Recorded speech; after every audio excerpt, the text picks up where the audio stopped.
Hello అందరికీ నమస్కారం అండి. Welcome back to my channel wife of Kranthi. నేను మీ లక్ష్మిని. ఇవేంటి అని చూస్తున్నారా? ఇవి వచ్చేసి రామచిలక పిల్లలండి. మా మరిది వాళ్ళు చేసే ఆఫీస్ దగ్గర ఒక గూడు అట్లా పడిపోయిందంట. దాంట్లో వచ్చేసి 5 పిల్లలు ఉన్నాయి. అయితే అవి ఏమన్నా వచ్చేసి తినేస్తాయి కదా, నార్మల్గా జంతువులు అవ్వచ్చు, లేదంటే ఏమన్నా డేగ కానీ గద్ద, తర్వాత కాకులు ఇలా ఉంటాయి కదా, ఏ ఒకటి తినేస్తాయని చెప్పేసి తను వీటిని కాపాడి తీసుకొచ్చాడనమాట. వీటిలో వచ్చేసి ఒక 2 ఏమో వేరే వాళ్ళు తీసుకున్నారు. ఇంకా మా మరిది వచ్చేసి మనకు 3 తీసుకొచ్చారు. వాటిని అయితే చాలా శుభ్రంగా చేసి దానికి ఒక గూడు కట్టి మళ్ళీ వాటికి వెచ్చదనం రావడానికి క్లాత్స్ కట్ చేసి క్లాత్స్ పెట్టి వాటికి ఫుడ్ కూడా రెడీ చేశాడు. చాలా జాగ్రత్తగా చూసుకుంటున్నాడు. నాకైతే చాలా ముచ్చటేసింది. ఎందుకు అంటే రేపు పొద్దున మా పిల్లలు పుట్టాక కూడా శుభ్రంగా ఎంత ఇదిగా చూసుకుంటాడు కదా, అందుకు. అయితే ఈ రామచిలక పిల్లలకి ఏ ఫుడ్ ఇచ్చాడో ఏంటో మనం తెలుసుకుందాము. అలా అసలు మామూలుగా మనము అసలు రామచిలక పిల్లల్ని ఎలా పెంచాలి, లేదంటే వాటిని మనం ఎలా పెంచితే అవి మనకి ఎలా అట్రాక్ట్ అవుతాయి కూడా మనం వాటి పెంచే విధానాన్ని బట్టి ఉంటుందన్నమాట. ఈ వీడియోలో చూసేద్దాము. రామచిలక పిల్లలను పెంచడానికి వాటికి వెచ్చని సురక్షితమైన వాతావరణాన్ని కల్పించాలి మరియు తరచుగా ఆహారం అందించాలి. చిన్నపిల్లలకు పండ్ల గుజ్జు, ఉడికించిన పెసరపప్పు లేదా ప్రత్యేక బేబీ ఫుడ్ ఇంజెక్షన్ సిరంజి ద్వారా ఇవ్వాలన్నమాట. సూది లేకుండా ఆహారం అలా ఇవ్వాలి. క్రమంగా పండ్లు, విత్తనాలు మరియు కాయలను అలవాటు చేయాలి చిన్నగా. అంటే స్టార్టింగ్ స్టేజ్ కాబట్టి ఇప్పుడు మనం వాటికి ఈ సిరంజి ద్వారా మనము ఏదైనా పిండి అందించాలన్నమాట.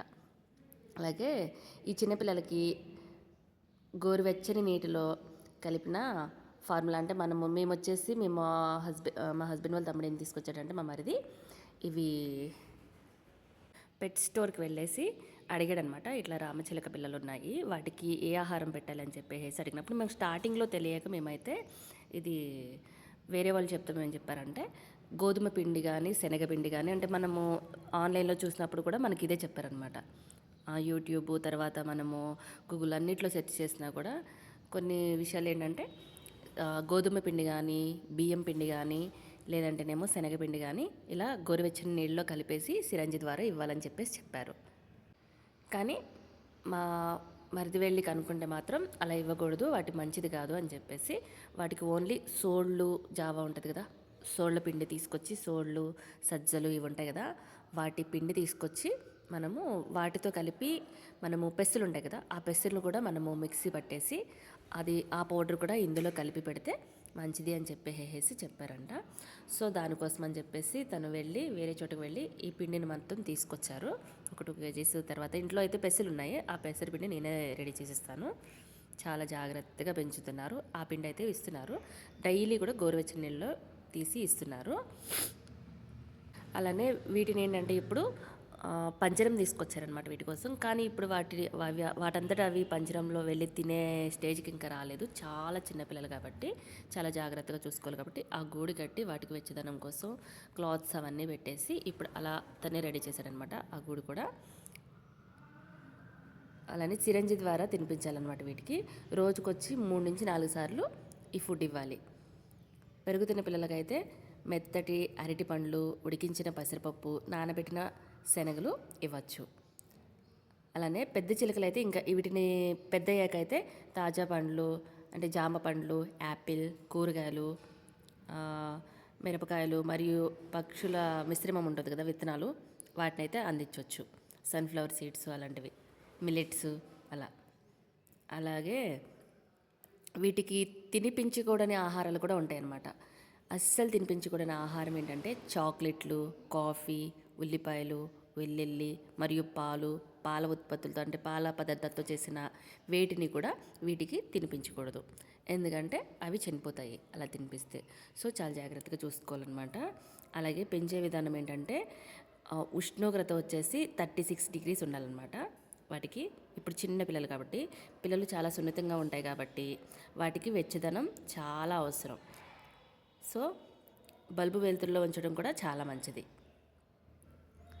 అలానే శుభ్రత విషయంకి వచ్చేసరికి పంజరాన్ని వాటితో అలాగే వాటికి పెట్టే పాత్రలు ఉంటాయి కదా, వాటి తినే పాత్రలు రోజు కూడా బాగా శుభ్రంగా క్లీన్ చేసి పెట్టుకోవాలన్నమాట. ఎందుకంటే ఇన్ఫెక్షన్ వచ్చేస్తుంది కాబట్టి. చిలుకలతో సమయం గడపడం ద్వారా అవి మనుషులతో త్వరగా అలవాటైపోతాయి. మనకి చాలా త్వరగా అలవాటైపోతే మనతో మాట్లాడుతూ కూడా, నేను ఇంకా మీకు తర్వాత కూడా చూపిస్తాను తర్వాత వీడియోలో. ఆహారం ఎప్పుడు కూడా తాజాగా ఉండాలి. నీటిని ఎల్లప్పుడూ అందుబాటులో ఉంచాలి. వారానికి ఒకసారి వీటిని బయట గాలి తగిలేలా ఉంచాలి. వీటికి ఏంటంటే చిలక పిల్లలకు మాత్రం చాలా ప్రత్యేకమైన శ్రద్ధ మాత్రం చూపించాలి. అది మాత్రం గుర్తుంచుకోవాలి. ఇప్పుడు ప్రజెంట్ అయితే వీటికి 15 రోజులు ఉంటాయన్నమాట. 15 రోజులు అవుతుందన్నమాట వీటి పుట్టి. సో ఇవి ఏంటంటే మనమైతే ఇప్పుడు వీటికి ఇచ్చే ఆహారం ఎలా అంటే టైం టేబుల్ కూడా ఉంటుందన్నమాట.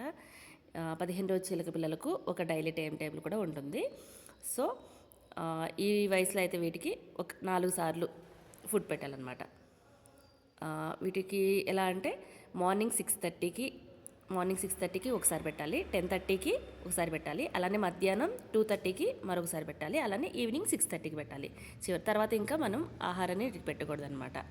వీటి తింటాయి కదా, వీటి దగ్గర మెడ దగ్గర ఆహారం ఇచ్చే ఇది ఉంటుంది కదా, మెడ గుబ్బు ఉంటుంది కదా, ఆ బుడగ అనమాట కొంచెం అది అరిగిపోతే కొంచెం లోపలికి వెళ్తుంది కదా, ఆ సమయాన్ని చూసుకొని జాగ్రత్తగా చూసుకొని మనం అది అరిగిన తర్వాత మాత్రమే పెట్టాలన్నమాట.